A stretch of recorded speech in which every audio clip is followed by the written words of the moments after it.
صدیق اکبر ہیں۔ بسم اللہ الرحمن الرحیم، الحمدللہ رب العالمین والصلاة والسلام علی سید الانبیاء والمرسلین وعلی آلہ وصحبہ اجمعین۔ ناظرین مکرم السلام علیکم۔ پروگرام شان صدیق کے ساتھ داتا کی نگری لاہور سے آپ کا میزبان صفدر علی محسن حاضر خدمت ہے۔ ناظرین، آج کے پروگرام کا آغاز کرتے ہیں تاریخ کا ایک دریچہ واہ کرتے ہوئے جو انتہائی ایمان افروز اور دلچسپ ہے۔ یہ سرکار دو عالم صلی اللہ علیہ وسلم کے اعلان نبوت سے پہلے کی بات ہے کہ مکہ کا ایک تاجر تجارت کے سلسلے میں ملک شام کا سفر کرتا ہے۔ شام میں قیام کے دوران وہ تاجر ایک عجیب خواب دیکھتا ہے۔ وہ خواب میں دیکھتا ہے کہ چاند اور سورج آسمان سے نیچے اتر آئے ہیں اور اس کی گود میں داخل ہو گئے ہیں۔ وہ تاجر اس چاند اور سورج کو پکڑ کر سینے سے لگا لیتا ہے۔ اگلی صبح وہ تاجر بیدار ہوتا ہے تو اس عجیب و غریب خواب کی تعبیر پوچھنے کا ارادہ لیے ایک راہب کے پاس چلا جاتا ہے۔ وہ تاجر اپنا پورا خواب اس راہب کو سناتا ہے۔ خواب سننے کے بعد راہب پوچھتا ہے، کہاں سے آئے ہو؟ تاجر جواب دیتا ہے، مکہ سے۔ کام کیا کرتے ہو؟ پھر سوال پوچھا گیا، جواب دیا، تاجر ہوں۔ کچھ دیر سوچنے کے بعد راہب نے جواب دیا کہ اگر تمہارا خواب اللہ نے سچا کر دکھایا تو تمہاری قوم میں اللہ کریم ایک ایسا نبی مبعوث فرمائے گا جو اللہ کی طرف سے آخری نبی ہوگا، خاتم ہوگا۔ اس نبی کی زندگی میں اس نبی کے تم وزیر بنائے جاؤ گے اور نبی کے وصال کے بعد اس کے جانشین بنو گے۔ الغرض وہ تاجر ملک شام کا سفر کرتے ہوئے واپس لوٹ جاتا ہے اور اس واقعہ کو پوشیدہ رکھتا ہے۔ وقت گزرتا رہتا ہے، آخر وہ وقت آ جاتا ہے جب مکہ میں حضور ختم مرتبت صلی اللہ علیہ وسلم اعلان نبوت فرماتے ہیں۔ وہ تاجر نبی آخر الزمان صلی اللہ علیہ وسلم کی خدمت میں حاضر ہوئے۔ ایک روایت کے مطابق اس تاجر نے اللہ کے آخری نبی سے نبوت کی دلیل طلب کی تو اللہ کے نبی نے بڑا دل نشین جواب دیا۔ ارشاد فرمایا، میری نبوت کی دلیل وہ خواب ہے جو تم نے ملک شام میں دیکھا تھا۔ یہ سننا تھا کہ اس خوشبخت تاجر نے اللہ کے آخری نبی صلی اللہ علیہ وسلم کی پیشانی پر بوسہ دیا اور کہا کہ میں گواہی دیتا ہوں کہ آپ اللہ کے سچے نبی ہیں۔ ناظرین، یقیناً آپ جان گئے ہوں گے کہ یہ خوشبخت تاجر کون تھے جو تجارت کے لیے ملک شام گئے، پھر یہ خواب دیکھا، اس کی تعبیر سنی اور پھر اس کی تعبیر میں ایسی عزتیں پائیں کہ اللہ رب العزت نے دنیا میں انہیں تاجدار صداقت بنا دیا۔ وہ یار غار و مزار بنے، نبی پاک صلی اللہ علیہ وسلم کے جانشین بنے اور وصال کے بعد مسلمانوں کے پہلے خلیفہ بنے۔ یہ ہیں تاجدار صدق و صفا، خلیفۃ الرسول، امیر المؤمنین سیدنا ابو بکر صدیق رضی اللہ تعالی عنہ۔ ہماری خوش بختی ہے کہ جمادی الثانی کی ان پاکیزہ گھڑیوں میں ہم اسی عالی بخت اور عالی وقار کا تذکرہ کر رہے ہیں جنہیں اللہ رب العزت نے رسالت مآب صلی اللہ علیہ وسلم کے بعد مسلمانوں کی سربراہی عطا فرمائی۔ آئیے بڑھتے ہیں آج کے معزز مہمانوں کے خیر مقدم کی طرف۔ آج کی پاکیزہ نشست کے پہلے مہمان کسی تعارف کے محتاج نہیں، بے شمار خطباء کے اور علماء کے استاذ ہیں۔ طویل عرصے سے اپنے منصب کے بالکل مطابق بڑے توازن سے، حکمت سے، تضرع سے اپنے شعبے کے ساتھ انصاف کرتے ہوئے اپنا پیغام پوری دنیا میں نشر کرتے ہیں۔ میری مراد ہے ہمارے مشفق و مہربان استاذ العلماء مفتی محمد طاہر تبسم قادری صاحب سے۔ السلام علیکم۔ وعلیکم السلام۔ مفتی صاحب قبلہ خوش آمدید۔ بہت شکریہ۔ تشریف آوری کا بہت شکریہ۔ آپ کے ساتھ دوسری شخصیت، ان کا تعلق تعلیم، تدریس، تعلم کے میدان سے ہے۔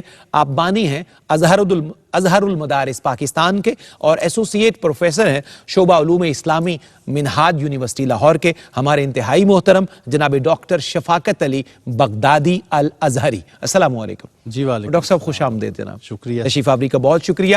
تیسرے مہمان داتا کی نگری لاہور سے عالمی شہرت یافتہ ثنا خوان رسول، اللہ نے نعت کے صدقے اس نوجوان کو بڑی عزتوں سے نوازا، ہمارے بھائی جناب صغیر احمد نقشبندی۔ السلام علیکم۔ وعلیکم السلام۔ صغیر بھائی بہت شکریہ تشریف لانے کا۔ آپ کی نعت شریف سے ہمیں سلسلہ کلام آگے بڑھانا ہے، مہربانی فرمائیے اور آقا کریم علیہ السلام کی خدمت میں حاضری لگوائیے۔ جو بھی مجھے ملا ہے یہ سرکار کی عطا ہے، جو بھی مجھے ملا ہے، جو بھی مجھے ملا ہے یہ سرکار کی عطا ہے، یہ جو سانس چل رہا ہے سرکار کی عطا ہے جو بھی مجھے ملا ہے اتنا کرم کیا ہے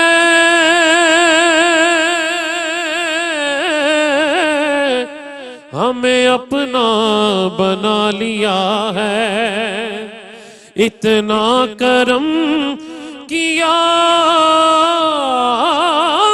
ہے ہمیں اپنا بنا لیا ہے قدموں میں رکھ لیا ہے یہ سرکار کی عطا ہے قدموں میں رکھ لیا ہے سرکار کی عطا ہے جو بھی مجھے ملا ہے اور میری کامیابیوں کا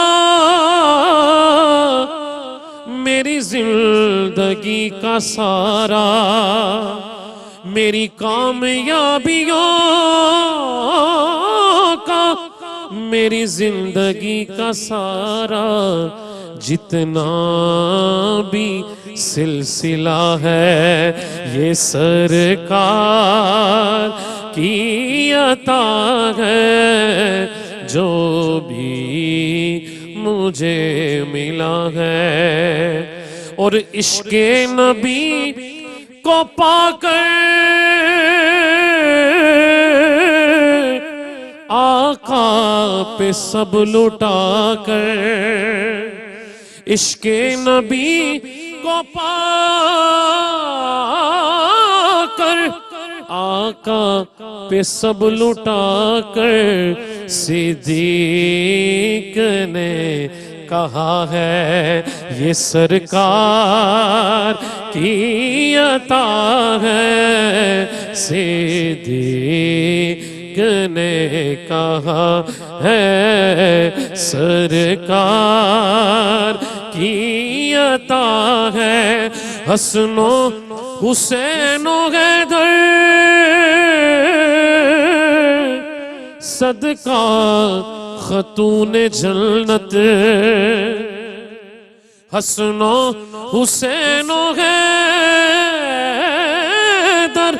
صدقہ ملکہ جنت میرا کام چل رہا ہے صفدر بھائی نے کہا یہ کہہ لیں مدینہ شریف سے آئے ہیں اور یہ کہہ رہے ہیں میرا کام چل گیا ہے یہ سرکار کی عطا ہے جو بھی مجھے ملا ہے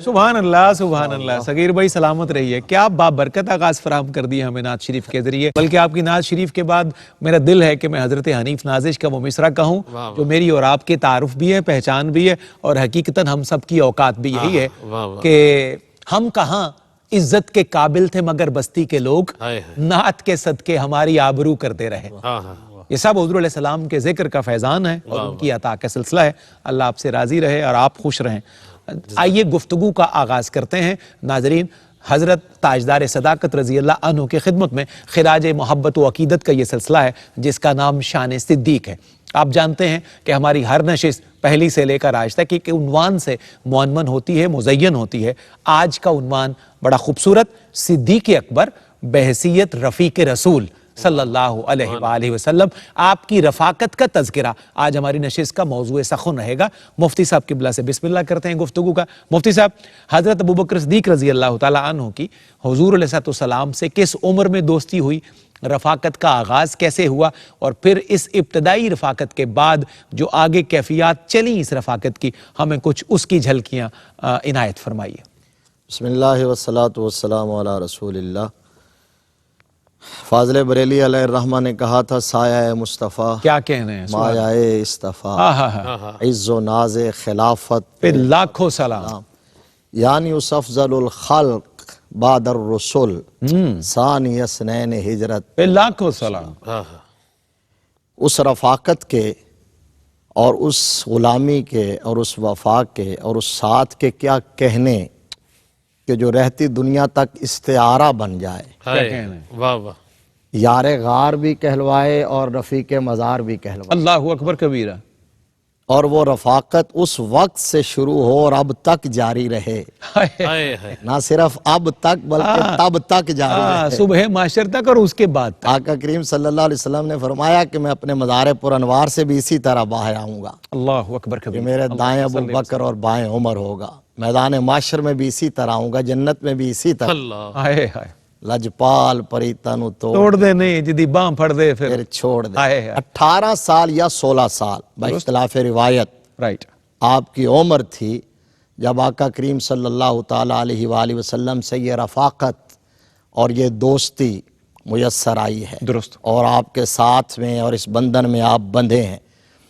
حضور صلی اللہ تعالیٰ علیہ وآلہ وسلم نے اعلان نبوت فرمایا تو آپ نے کلمہ پڑھا تو اس وقت 38 سال آپ کی عمر تھی. تو اس سال اس طرح یہ اعلان نبوت سے پہلے کوئی 20 سال بنتے ہیں. بالکل کم و بیش بھی. جب حضرت ابو بکر صدیق رضی اللہ تعالیٰ عنہ آقا کریم صلی اللہ علیہ وسلم کے ساتھ رہے ہیں اور دوستی اس قدر گہری تھی کہ ام المومنین حضرت عائشہ صدیقہ رضی اللہ تعالیٰ عنہ کی یہ روایت کتب حدیث کے اندر بڑے جلی حروف کے ساتھ درج ہے. آپ فرماتی ہیں کہ کوئی دن ایسا نہیں گزرتا تھا جس دن میں آقا کریم صلی اللہ علیہ وسلم ہمارے گھر میں تشریف نہیں لاتے تھے. اللہ. یا صبح تشریف لاتے یا شام کو تشریف لاتے. یہ آقا کریم صلی اللہ علیہ وسلم کی کرم نوازیاں تھیں. چونکہ محلہ بھی ایک تھا. بالکل صحیح. مسفلہ وہ محلہ مکہ المکرمہ میں جہاں حضرت ابو بکر صدیق رضی اللہ تعالیٰ عنہ کی رہائش اور مکان جہاں آپ کی ولادت ہوئی. اور پیشہ بھی ایک تھا. بالکل. تجارت پیشہ حضرت ابو بکر صدیق تھے. ایک متمول گھرانے سے تعلق رکھتے تھے. درست. اور نبی رحمت صلی اللہ تعالیٰ علیہ وآلہ وسلم بھی حضرت خدیجۃ الکبریٰ رضی اللہ تعالیٰ عنہا سے نکاح کر کے اسی محلے میں تشریف فرما تھے اور پھر تجارت فرمایا کرتے سبحان تھے. اللہ سبحان اللہ. اور مزاج بھی ایک تھا. شرافت نجابت. وہاں تو نبوت کے انداز تھے اور یہاں صداقت کے انداز تھے. کیا کہنا. اور پھر انتخاب اس رفاقت کے لیے اور غلامی کے لیے ازل سے ہو گیا تھا. واہ واہ. وہ جس طرح آپ نے ابھی ایک واقعہ سنایا تو ایک دوسرا اسی طرح کا سیرت کی کتب کے اندر موجود ہے کہ حضرت ابو بکر صدیق رضی اللہ تعالیٰ عنہ کے والد ان کو لے گئے تھے بت خانے میں. تو وہ چھوڑ کے باہر نکلے ہیں تو آپ نے بت کو کہا کہ میں بھوکا ہوں تو مجھے کھانا دے سکتے ہو.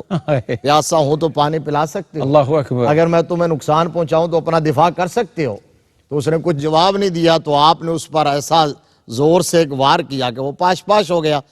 تو باپ کے والد نے دیکھا تو وہ بڑے جلال میں آئے اور پکڑ کے لے کے گھر میں آئے اور آپ کی والدہ سے شکایت کی. ام الخیر حضرت سلمہ ان سے ابو قحافہ جناب عثمان جو تھے انہوں نے شکایت کی.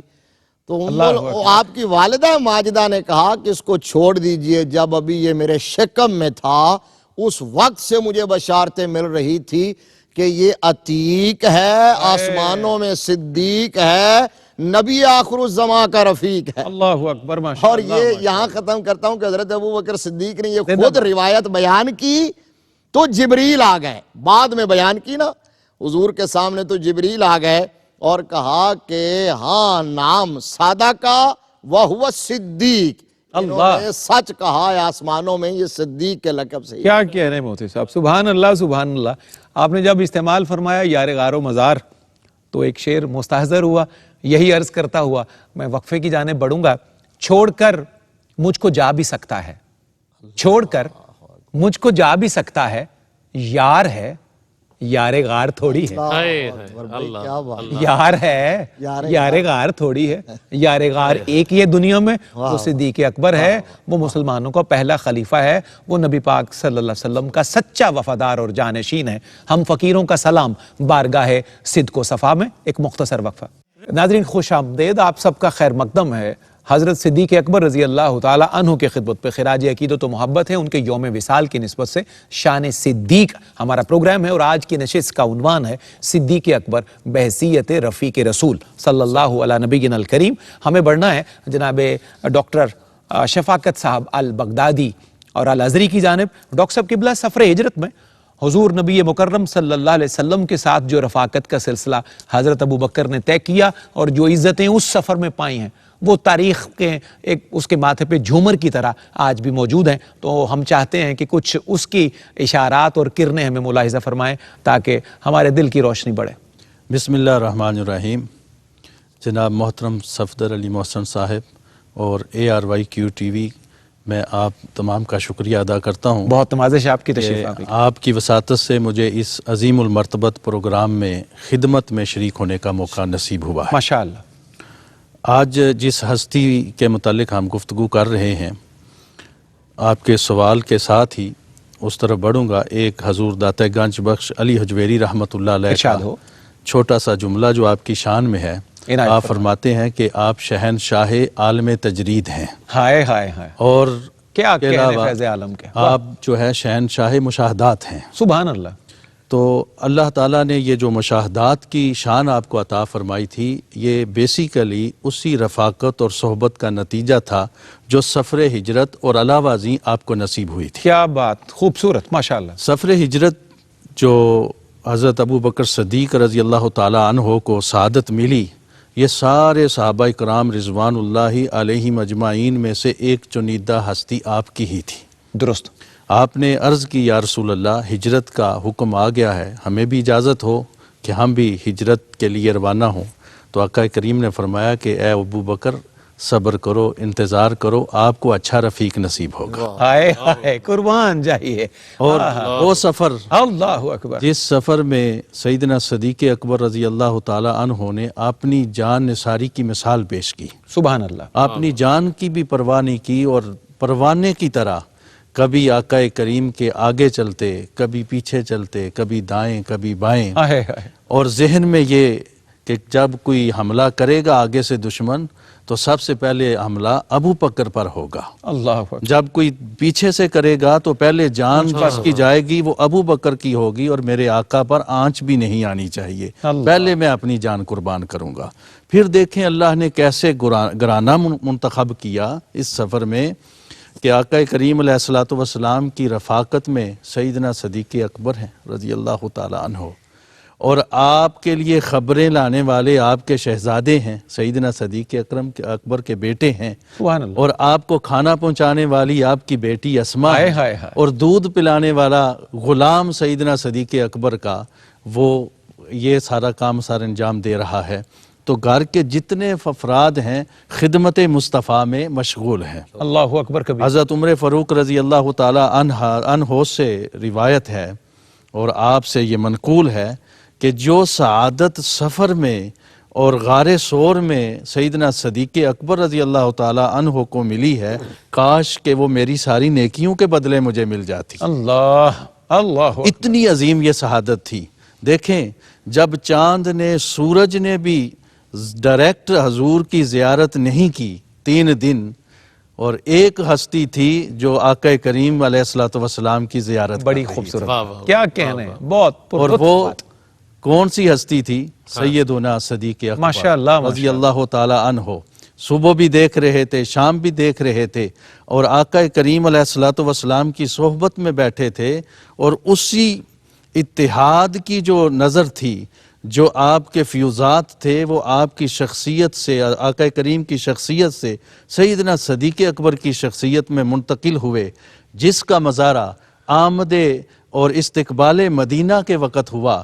لوگ نہیں پہچان پا رہے تھے کہ سیدنا صدیق اکبر کون ہے اور تاجدار کائنات کون ہے. جب حضرت سیدنا صدیق اکبر کو یہ معاملہ پتہ چلا کہ لوگ پہچان نہیں رہے، آقا اور غلام کی پہچان ان کو نہیں ہو رہی، چونکہ اتحاد تھا، نظر کا فیض تھا، تو حضرت سیدنا صدیق اکبر نے اپنی چادر پکڑی، آقا کے سر پر بچھا لی، اور لوگوں کو باور کرا دیا کہ میں غلام ہوں، یہ آقا. زندہ باد. اب ڈاکٹر صاحب بہت خوبصورت انداز میں آپ نے بات کو آگے بڑھایا ہے. مفتی صاحب قبلہ، حضرت ابو بکر صدیق رضی اللہ تعالیٰ عنہ کی سیرت کا ایک بڑا شاندار پہلو جو ہے وہ سرکار دو عالم صلی اللہ علیہ وسلم کے ساتھ مختلف غزوات میں شرکت ہے. بحیثیت مجاہد بھی وہ ہمیں فرنٹ لائن کے سپاہی نظر آتے ہیں، اور اپنی جان کا کبھی انہوں نے دریغ نہیں کیا اور بالکل شانہ بشانہ لڑے ہر غزوہ میں، زیادہ تر رسالت مآب صلی اللہ علیہ وسلم کے ساتھ۔ آپ اس رفاقت کو غزوات میں کیسے دیکھتے ہیں؟ اس پر بھی کچھ روشنی ڈالیے۔ صفدر بھائی، اصل میں تاجدار صداقت، وفا شعار رسالت، مزاج شناس نبوت، پروانہ شمع رسالت، واہ واہ، افضل الخلق بعد الانبیاء بالتحقیق حضرت سیدنا ابو بکر صدیق رضی اللہ تعالیٰ عنہ کی ہستی ایسی جامع الصفات اور جامع الکمالات ہے کہ سعادت اور عظمت کا وہ کون سا باب ہے جو صدیق اکبر کی کتاب حیات میں نہیں ہے؟ کیا کہنا ہے؟ واہ واہ واہ ہائے واہ ہائے، واہ واہ، سعادت اور بھائی عظمت کا خوبصورت وہ بات۔ کون سا باب ہے؟ ابو بکر صدیق بھائی، آپ غزوات میں شامل ہونے کی بات کر رہے ہیں تو میرے آقا کے سینئر وزیر ہیں ہائے ہیں، تو اگر ایک شہنشاہ وقت، بادشاہ وقت، جو اس وقت میرے آقا غزوات میں تشریف لے جاتے رہے ہیں، سبحان اللہ، تو ریاست مدینہ کے والی کی حیثیت سے جی درست۔ حضرت ابو بکر صدیق اور فاروق اعظم، ان کے بارے میں تو نص میں موجود ہے کہ میرے نبی کے وزیر ہیں، اور ان میں بھی سینئر وزیر حضرت ابو بکر صدیق ہیں، جن کی نشست ریزرو تھی آقا کریم صلی اللہ علیہ وسلم کی دائیں جانب، اور غزوات میں کوئی غزوہ ایسا نہیں ہے جس میں حضرت ابو بکر صدیق آقا کریم صلی اللہ علیہ وسلم کے ساتھ نہ ہو۔ سیرت نگاروں نے مختلف تعداد میں کوئی 27 غزوات لکھے ہیں درست۔ جن میں آقا کریم صلی اللہ علیہ وسلم بنفس نفیس شریک ہوئے ہیں، ہر ایک میں حضرت ابو بکر صدیق رضی اللہ تعالیٰ عنہ سائے کی طرح حضور کے ساتھ تھے، اور جس طرح ابھی آپ نے سنا کہ ان کا تو مزاج اور انداز یہ ہوتا تھا کہ سفر ہجرت میں ایک جگہ چلتے نہیں تھے، اللہ، کبھی آگے کبھی پیچھے، کبھی دائیں کبھی بائیں۔ تو آقا کریم پوچھتے ہیں بھائی ایک جگہ آپ کیوں نہیں چلتے؟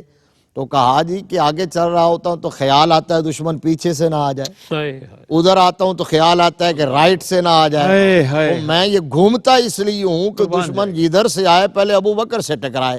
اب میں اس حوالے سے غزوہ بدر کی ایک بات سناتا ہوں۔ ارشاد۔ حضرت مولا کائنات حیدر کرار کرم اللہ وجہہ الکریم، آپ فرماتے ہیں، یہ البدایہ والنہایہ کے اندر حافظ ابن کثیر نے ان ڈیٹیل نقل کی ہے۔ آپ سے پوچھا گیا تھا حضرت علی المرتضیٰ رضی اللہ تعالیٰ عنہ سے، یہ بتائیے کہ نبی کے صحابہ میں سب سے بہادر کون ہے؟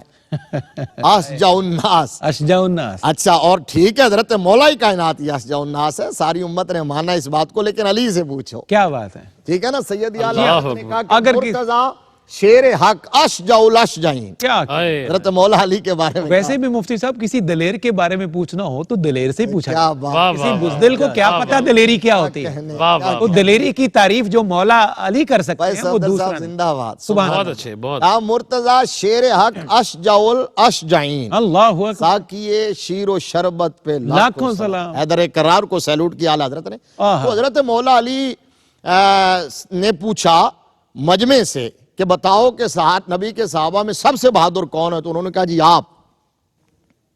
آپ نے فرمایا مجھ سے بھی پوچھ لو، میں اللہ، بتاتا ہوں کہ سب سے بڑا بہادر کون ہے۔ انہوں نے کہا جی ہماری نظر میں تو آپ ہے، پھر آپ ہی بتا دیں۔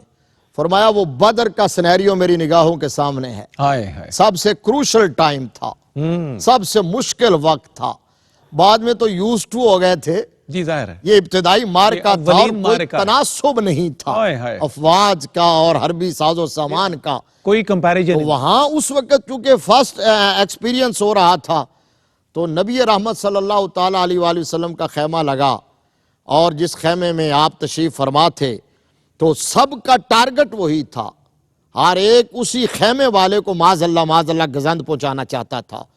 تو اس وقت سوال یہ پیدا ہوا صحابہ میں کہ حضور کے خیمے کے بعد محافظ بن کے کون کھڑا ہوگا؟ کون کھڑا ہوگا؟ تو سارے خاموش تھے۔ سب سے پہلے جس آواز نے سکوت کو توڑا ہے وہ نبی کے یار غار صدیق اکبر۔ کیا کہنے ہیں؟ ہٹ جاؤ پیچھے، میں ہوں نا۔ اللہ اکبر۔ پھر حضرت علی فرماتے تھے کہ وہاں ابو بکر صدیق کھڑے ہوئے اور ہم اپنی نظروں سے دیکھ رہے تھے وہ کس طرح کفار کو ہٹاتے تھے، ماشاءاللہ ماشاءاللہ۔ کس طرح الجھتے تھے، لڑائی کہہ رہے ہیں ہوتی مفتی تھی، صاحب؟ کسی کو مارتے تھے، اور صدیق اکبر نے اس دن جان نثاری اور وفاداری کی جو داستان رقم کی ہے، کہا رہتی دنیا تک اس کی کوئی نظیر پیش نہیں کر سکے گا۔ آخری جملہ یہ کہ حضرت مولا کائنات یہ واقعہ بیان کرنے کے بعد آپ نے چادر اتاری اور اس طرح حضرت ابو بکر صدیق کی وہ جان ساری یاد کر کے پھوٹ پھوٹ کے روئے ہیں اللہ اکبر۔ کہ آپ کی ریش مبارک بھی تر ہو گئی۔ اللہ اکبر، اللہ اللہ اکبر۔ ہم فقیروں کا سلام ہو تاجدار صدق و صفا کی خدمت میں، اور حضور مولا کائنات جو کائنات کے بہادروں کے بہادر ہیں ان کی خدمت میں یقیناً کسی بہادر کی تعریف سننی ہو اور اس کا قد اور اس کا پیمانہ جانچنا ہو تو وہ پھر کسی بہادر سے ہی پوچھا جاتا ہے۔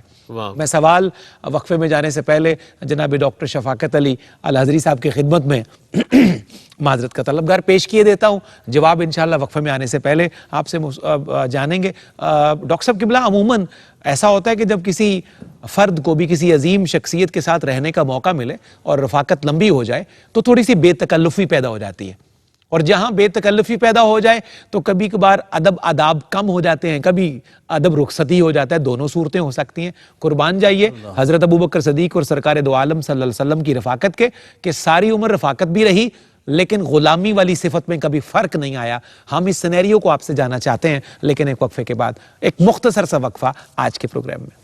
ناظرین، آپ کا ایک دفعہ پھر خیر مقدم ہے۔ بارگاہ صدیق اکبر میں ہم سب فقیر اپنی حاضری پیش کر رہے ہیں کہ ایک صحیح کر رہے ہیں، کوشش کر رہے ہیں، تھوڑے سے وقت میں ہم کوشش کر رہے ہیں کہ اس عظیم المرتبت ہستی کا ذکر کیا جائے جو مسلمانوں کے محسن ہیں اور ساری امت کے محسن ہیں، سیدنا صدیق اکبر رضی اللہ تعالیٰ عنہ۔ سوال کیا جا چکا، جواب کا طالب ہوں ڈاکٹر صاحب سے۔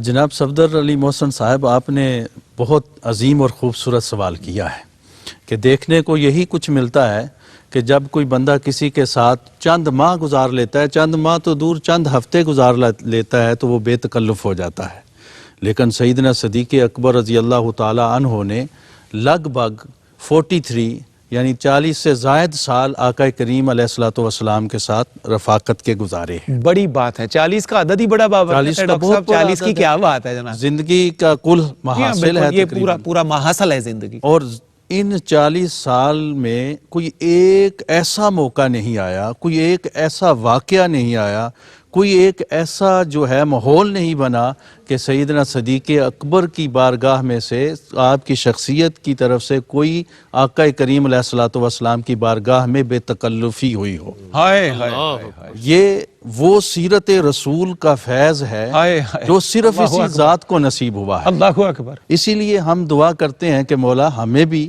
سیرت رسول کا فیض عطا فرما۔ اللہ، اور یہ سیدنا صدیق اکبر علیہ رضی اللہ تعالی عنہ نے فیض رسول کو اور آپ کے فیض کو ایسے اپنی شخصیت میں سمویا کہ اس کی مثال اور نظیر پھر دوبارہ نظر نہیں آتی۔ درست، متفق۔ قرآن مجید کے جتنے بھی آداب بارگاہ مصطفی کے ہمیں سکھائے گئے، حدیث میں جتنے بھی آداب بارگاہ مصطفی کے ہمیں سکھائے گئے، وہ سارے آداب پریکٹیکلی سیدنا صدیق اکبر کی سیرت اور زندگی میں نظر آتے ہیں۔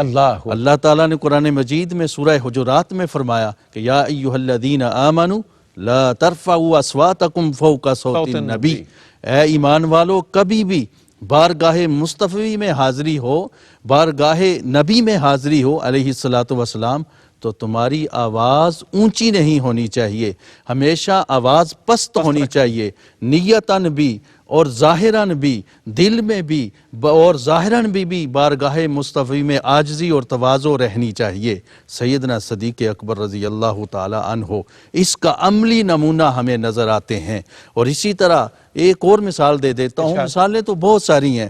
اللہ رب العزت نے فرمایا کہ وَلَا تَجْهَرُوا لَهُ بِالْجَهْرِ لا تجہروا لہ بالقول کجہر بعضکم بعضا، تم بارگاہ مصطفی میں جب ہو، آقا کریم علیہ الصلوۃ والسلام کی بارگاہ میں حاضری ہو، تو کبھی بھی اپنی آواز کو اب ان کی بارگاہ میں اونچا نہ کرو، ایسے ان سے بات نہ کرو جیسے تم ایک دوسرے سے کرتے ہو، بے تکلفی کے ساتھ ان کے ساتھ مخاطب نہ ہو۔ اور سیدنا صدیق اکبر کی پوری زندگی اس کا عملی نمونہ نظر آتا ہے۔ اور سیدنا صدیق اکبر وہ عظیم خاندان والے ہیں کہ جن کی 4 نسلیں صحابیت کا شرف پا چکی ہیں۔ صحابہ کرام رضوان اللہ علیہم اجمعین بیان کرتے ہیں کہ ہم جب آپس میں دیکھتے ہیں اور خاندانوں کو دیکھتے ہیں تو ہمیں ایک گھرانہ نظر آتا ہے کہ جس گھرانے کے باپ یعنی حضرت ابو قحافہ بھی صحابی ہیں، ان کے بیٹے حضرت ابو بکر بھی صحابی ہیں، ان کے بیٹے حضرت عبد الرحمن بھی صحابی ہیں، اور ان کے بیٹے حضرت محمد ابو عتیق بھی صحابی کیا ہیں بات ہے، رضوان اللہ اللہ علیہم اجمعین۔ ماشاء یہ اللہ۔ سارے مقام، یہ ساری شانیں، یہ ساری عظمتیں اللہ تعالیٰ نے خاندان سیدنا صدیق اکبر زندہ کو باد ڈاکٹر صاحب۔ ان کے اخلاص کی وجہ سے عطا فرمائی، ان کی قربانیوں اور جان نثاریوں کی وجہ سے عطا فرمائی۔ اور جو وہ جان نثاری و اخلاص رکھتے تھے آقا کریم علیہ الصلوۃ والسلام کے ساتھ، جو ان کا والہانہ تعلق تھا، نہ مال کی پرواہ کرتے تھے، نہ جان کی پرواہ کرتے اللہ، تھے، ماشاء نہ عزت کی پرواہ کرتے تھے، نہ وقت سے ڈرتے تھے، سب کچھ انہوں نے در مصطفیٰ پہ لٹا دیا تھا۔ ہر وقت وہ آقا کریم علیہ الصلوۃ والسلام کی بارگاہ میں سے امر اور حکم کے طلبگار ہوتے تھے کہ ادھر مصطفیٰ کی بارگاہ سے حکم آئے، ادھر سیدنا صدیق اکبر اپنی جبین لے کر حاضر ہو کیا جائیں۔ بات ہے۔ یہ آپ کی وہ تواضع اور عاجزی اور انکساری تھی جس کی وجہ سے اللہ تعالیٰ نے آپ کو ایسا مقام دیا۔ اور پھر رفاقت جس کے ساتھ ہوتی ہے اسی کا فیض ملتا ہے۔ سیدنا صدیق اکبر کے میں قسمت پر، آپ کے باغ پر میں جان نثار کروں کہ جن کو ایسی عظیم ہستی کی رفاقت ملی کہ جو کل کائنات کی افضل ہستی تھی، اور اسی رفاقت کی وجہ سے سیدنا صدیق اکبر کو بھی اللہ تعالیٰ نے افضلیت عطا فرمائی۔ بعد از انبیاء جو ہے اللہ تعالیٰ نے سیدنا صدیق اکبر کو بوسیلہ مصطفیٰ، بصحبت مصطفیٰ سب سے عظیم انسان بنا دیا۔ ماشاءاللہ ماشاءاللہ، بہت شکریہ ڈاکٹر صاحب آپ کا۔ مفتی صاحب، ہمارے نشست کے آج کے اختتامی یہ لمحے ہیں، تو میں چاہتا ہوں کہ آج کی نشست کو، جس کا عنوان حضرت تاجدار صداقت کی رفاقت ہے، تو آپ اس رفاقت کو، اس عنوان کو سم اپ کیسے کرتے ہیں؟ ہمیں آج کے پروگرام کا مختصر سا پیغام عنایت کر دیجئے، خلاصہ کلام بیان فرما دیجئے۔ بس اتنی بات سمجھ رہے ہیں کہ اسلام اگر ایک تھیوری ہے، ایمان تھیوری ہے، وفا اگر ایک تھیوری ہے، غلامی ایک تھیوری ہے، تو اس تھیوری کا پریکٹیکل وہ حضرت ابوبکر صدیق ہے۔ واہ واہ واہ، بھئی کیا اسلام کی تھیوری کا پریکٹیکل ابوبکر بہت اچھا ہے۔ صدیق ہے، وفا کی تھیوری کا پریکٹیکل ابوبکر صدیق ہے، اور غلامی کی تھیوری کا پریکٹیکل ابوبکر صدیق ہے۔ اسلام کی عمارت کی پہلی اینٹ کا نام ابوبکر صدیق ہے، ہاں ہاں، اور اسلام کے شجر کی جڑ کا نام صدیق اکبر ہے۔ کیا کہہ رہے ہیں؟ لہذا کوئی حضرت ابوبکر صدیق رضی اللہ تعالیٰ عنہ کو نہیں مانتا، یا اس حضرت ابوبکر صدیق پر کسی حوالے سے بھی اعتراض کرتا ہے، تو وہ اسلام کی عمارت کی پہلی اینٹ نکالنے کی کوشش کر رہا ہے۔ ابوبکر صدیق رضی اللہ تعالیٰ عنہ تو وہ ہستی ہیں جن کے بارے میں میرے آقا نے فرمایا، میں نے جس کے سامنے بھی ایمان کی اور اسلام کی دعوت پیش کی ہے، ہر ایک نے پس و پیش ضرور کیا ہے۔ صدیق اکبر وہ واحد ہیں، ادھر میں نے کہا کہ انی رسول اللہ، تو انہوں نے کہا محمد الرسول۔ کہا جی میں تو مدتوں سے منتظر تھا کہ آپ یہ دعوت دے اور میں قبول کروں، کیونکہ میں تو پہلے ہی سے مان چکا ہوں۔ کیا کہہ رہے ہیں مفتی صاحب؟ سبحان اللہ سبحان اللہ۔ بہت شکر گزار ناظرین میں اپنے معزز مہمانوں کا، محترم مفتی محمد طاہر تبسم صاحب قادری، جناب ڈاکٹر شفاقت علی بغدادی الازہری، جناب صغیر حسین نقشبندی۔ منقبت ابھی ہم نے آپ سے سننی ہے تاجدار صدق و صفا کی، اور دو چار کلمات خیر اختتاماً پیغام کے طور پر مفتی صاحب، ڈاکٹر صاحب اور صغیر بھائی آپ کی توجہ کا طالب ہوتا ہوا، ہمارے دوست ہیں فیصل آباد سے پیرزادہ ندیم اختر ردیم، بہت اچھا پختہ لکھنے والے یہ نوجوان، وہ لکھتے ہیں جو بشر مصداق نص ثانی اسنین ہے، مفتی صاحب آہنگ ملاحظہ کیا کیجئے، بات ہے، جو بشر مصداق نص ثانی اسنین ہے، بال یقین وہ جانشین سرور کونین ہے، کیا بات ہے، بال یقین وہ جانشین سرور کونین ہے، اور ہے میسر عالم برزخ میں بھی قرب نبی، ہے میسر عالم برزخ میں بھی قرب نبی، کیا محبت صادق و صدیق کے مابین ہے۔ واہ واہ واہ واہ واہ واہ واہ واہ واہ، مفتی صاحب کیا محبت صادق و صدیق کے مابین ہے، اور مثل ابر رحمت ان کو اس نبی نے کہہ دیا، مثل ابر رحمت ان کو اس نبی نے کہہ دیا جس نبی کی دسترس میں سدرہ و قوسین ہے، ہائے ہائے ہائے ہائے، جس نبی کی دسترس میں سدرہ و قوسین ہے۔ اللہ اکبر۔ مفتی صاحب شعر دیکھیے، اس کو کہتا ہوں امام عشق سرکار زمن، واہ واہ، اس کو کہتا اس کا کافیہ دیکھیے گا ذرا. اس کو کہتا ہوں امام عشق سرکار زمن، مصطفیٰ کی دید جس کو راحت عینین ہے. اللہ آئے ہائے ہائے، آنکھوں کی ٹھنڈک، آنکھوں کی ٹھنڈک، مصطفیٰ کی دید جس کو راحت عینین ہے. مقطع سے آخری شعر، اور قربان جائیے اس شعر پر. حضرت ابن عمر کی یہ روایت ہے رقم، حضرت ابن عمر کی یہ روایت ہے رقم، برتر اصحاب عظمت، عظمت شیخین ہے. کیا بات ہے، برتر اصحاب احمد عظمت شیخین ہے، عظمت شیخین ہے. اور مقطع ہے، جو فدائے عظمت صدیق اکبر ہے ندیم، جو فدائے عظمت صدیق اکبر ہے ندیم، مہرباں ایسے بشر پہ رحمت دارین ہے، رحمت دارین ہے، رحمت دارین ہے. منقبت کا نذرانہ بارگاہ تاجدار صدق و صفا میں جناب صغیر احمد نقشبندی پیش کریں گے، اور ہم آج کی نشست سے رخصت کے طلبگار ہوں گے. بیاں ہو کس زبان سے مرتبہ صدیق اکبر کا، بیاں ہو کس زبان سے مرتبہ صدیق اکبر کا، ہے یار غار محبوب خدا صدیق اکبر کا، ہے یار غار محبوب خدا صدیق اکبر کا. الہی رحم فرما خادم صدیق اکبر ہو، الہی رحم فرما خادم صدیق اکبر ہوں. تیری رحمت کے صدقے واسطہ صدیق اکبر کا، بیاں ہو کس زبان سے مرتبہ صدیق اکبر کا. رسول اور انبیاء کے بعد جو افضل ہو عالم سے، رسول اور انبیاء کے بعد جو افضل ہو عالم سے، یہ عالم میں ہے کس کا مرتبہ صدیق اکبر کا. اور گدا صدیق اکبر کا خدا سے فضل پاتا ہے، گدا صدیق اکبر کا خدا سے فضل پاتا ہے. اور خدا کے فضل سے میں ہوں گدا صدیق اکبر کا، خدا کے فضل سے میں ہوں گدا صدیق اکبر کا.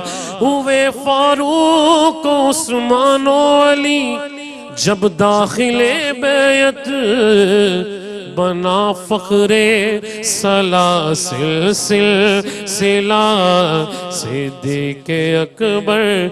لٹایا راہ حق میں گھر کئی بار اس محبت سے،